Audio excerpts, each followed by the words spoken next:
सायरा खान। जी हाँ, हम बात करें Pakistan drama industry, Pakistan film industry की एक नहायत खूबसूरत वर्सटाइल अदाकारा सायरा खान की।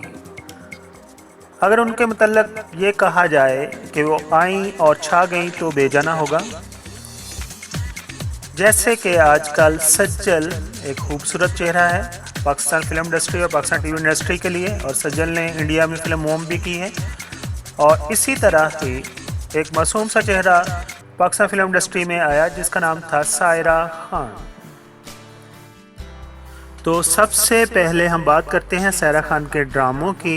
तो सायरा खान का ड्रामा परांदा बहुत ही मशहूर है, और इसी तरह उनका एक ड्रामा है दिल लगी।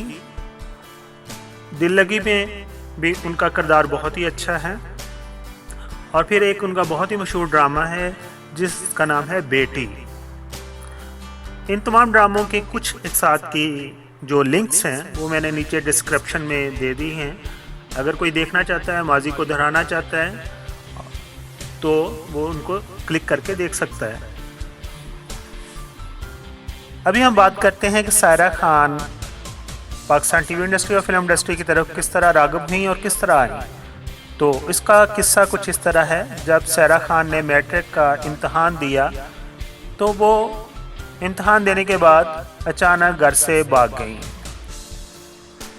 घर से भागने की वजह मैट्रिक के इम्तहान का नतीजा था, जिसकी वजह से उन्होंने घर से भागने का फ़ैसला किया।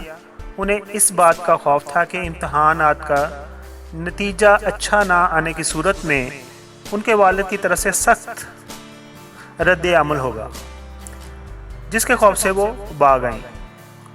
मुल्तान में वाक़या अपने घर से भागकर सायरा खान जब लाहौर पहुंची तो यहाँ उनकी मुलाकात एक स्टूडियो के मालिक से हुई, जिनको सायरा खान ने कहा कि मुझे मुलाजमत की अशद ज़रूरत है, और वो हर तरह की मुलाजमत करने के लिए तैयार हैं। स्टूडियो के मालिक ने सायरा खान का एक फ़ोटो शूट किया और उनका एक पोर्टफोल बनाकर एक डायरेक्टर को दे दिया। सायरा खान की तस्वीर डायरेक्टर को मुतासर करने में कामयाब रही, और इस तरह डायरेक्टर ने अपने नए प्रोजेक्ट के लिए सायरा खान को साइन कर लिया। और इस तरह सायरा खान ना सिर्फ फिल्म इंडस्ट्री में भी अपने फ़न अदाकारी के जौहर दिखाती रही, बल्कि सिल्वर स्क्रीन यानी टेलीविज़न ड्रामों में भी उन्होंने बहुत सारा काम किया। उन्होंने कई म्यूज़िकल वीडियो में भी काम किया। अब हम बात करते हैं सायरा खान की कामयाब फिल्मों की। तो सायरा खान फिल्म घूंघट में मौजूद थी, ड्रीम गर्ल में मौजूद थी, और लेकिन इन तमाम फिल्मों में उनका किरदार जो था वो स्पोर्टिंग किरदार था। टेलीविज़न पर सायरा खान के कामयाब ड्रामों में परांदा काबिल ज़िक्र है और दिल लगी। ये वो ड्रामे हैं जो सायरा खान की असल पहचान बनी।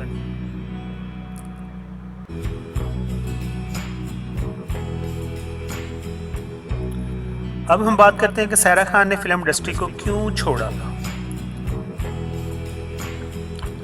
एक दिन सायरा खान खुशगवार मूड में किसी काम के सिलसिले में खुद गाड़ी ड्राइव करते जा रही थी कि उनकी गाड़ी की जद में एक बच्ची आ गई, और सायरा खान के मुताबिक हादसे के बाद उन्होंने गाड़ी से बाहर आकर बच्ची को उठाया और अपनी गोद में बिठाकर गाड़ी ड्राइव करते हुए अस्पताल लेकर पहुंची। और रास्ते में उन्होंने दुआ की कि अगर इस बच्ची की जान बच गई तो वो शोबिज़ की दुनिया को हमेशा के लिए खैरबाद कह देंगी। और अल्लाह ताला ने उनकी मानी हुई मन्नत को कबूल कर लिया और बच्ची की जान बच गई। और उसके बाद सायरा खान ने फिल्म इंडस्ट्री और पाकिस्तान टेलीविज़न इंडस्ट्री को छोड़ दिया। उसके बाद पाकिस्तान टेलीविज़न और फिल्म के नामवर डायरेक्टर्स ने कोशिश की कि वो सायरा खान को वापस फिल्म इंडस्ट्री और पाकिस्तान टेलीविज़न पर लेकर आएं, मगर सायरा खान ने शोबिज़ की दुनिया में वापस आने के लिए हाँ नहीं की, और उन्होंने कहा कि मैं इस दुनिया में वापस आ नहीं सकती। और सायरा खान औरतों को इस्लाम की तबलीग भी करती हैं, और सायरा खान इन दिनों लाहौर जोहर टाउन के इलाके में रहती हैं। और सायरा खान की अगर अज़दवाजी ज़िंदगी की बात करें तो उनके 2 बच्चे हैं और बहुत ही खुशहाल ज़िंदगी वो बसर कर रही हैं और बापर्दा होकर इस्लाम की तबलीग भी कर रही हैं। हमारी दुआ है कि अल्लाह ताला उनको इस काम में साबित कदमी से कायम रखे और वो इसी तरह दीन की खिदमत करती रहें। जैसा कि आपको मालूम है, पाकिस्तान के मशहूर film, TV, theatre, actor, actress, सियासतदान, समाजी शख्सियत और मिलिट्री की शख्सियत के बारे में कुछ ज़्यादा यूट्यूब पर मवाद मौजूद नहीं, और मैं इन लोगों के बारे में मालूमात एक जगह पर इकट्ठी करके वीडियो की शक्ल में यूट्यूब पर अपलोड करता हूं, ताकि जो अगर पाकिस्तानी कोई सर्च करे तो उसको कुछ ना कुछ मटीरियल मवाद यूट्यूब पर एक जगह पर मिल जाए। अगर आप तमाम दोस्तों को मेरी ये काविश पसंद है तो प्लीज़ मुझे सपोर्ट कीजिए और मेरे चैनल को सब्सक्राइब कीजिए। आप तमाम दोस्तों का बहुत बहुत शुक्रिया।